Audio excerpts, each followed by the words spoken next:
তাদের মতো নির্লজ্জ জাতি আর পৃথিবীতে নাই। কারণ আমরা স্বাধীনতার এই বিগত 54 বছর অতিক্রম করে এসেছি।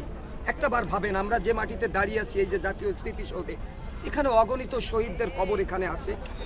আপনারা দেখবেন চতুর্পাশে শহীদদের কবরে তারা কিন্তু তাদের জীবনের শেষ রক্ত দিয়ে গেছে, দিয়ে তারা এই দেশটাকে স্বাধীন সার্বভৌমত্ব করে গেছে।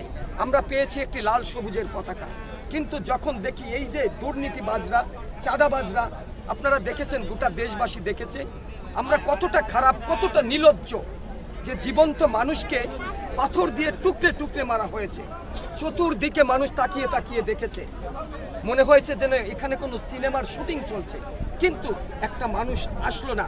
আর যারা চাঁদাবাজি করে, আমার মনে হয় সমাজটা যদি একত্রতা হয়, সমাজের মানুষ যদি সবাই একটু রুখে দাঁড়ায় যে আমরা কোনো চাঁদা দিব না, কোনো চাঁদাবাজের অধীনে আমরা থাকবো না, তাহলে সবাই যদি রুখে দাঁড়ায়। আপনারা কি সবাই একমত? ঠিক। আমার প্রশ্ন হইলো আরেকটা আছে আপনার কাছে, আপনি যে সত্য কথা বলেন, আপনার জীবনে মায়া নাই, ভয় নাই? আমি আসলে হায়াত মওত তো এক আল্লাহর হাতে। অনেক সময় অনেকে আমাকে অনেক ধরনের কথা বলে, কিন্তু তারপরেও আমি বলি যে আল্লাহর হুকুম যখন হয়ে যাবে, তখন আমাকে পৃথিবীতে আর কেউ চেষ্টা করলেও রাখতে পারবে না। আর আল্লাহর হুকুম না হলে শত চেষ্টা করে কেউ আমাকে সরাতে পারবে না। আমি সত্য কথা বলবো, যেহেতু আমি একজন মুসলমান, সবচেয়ে বড় কথা আমি মুসলমান, আমি একজন লেখক। আমার কলম, আমি যতদিন বেঁচে থাকবো আমার কলম সত্যের পথে চলবে, আমি সত্য কথা বলে যাব, তাইতে যা হয় হবে।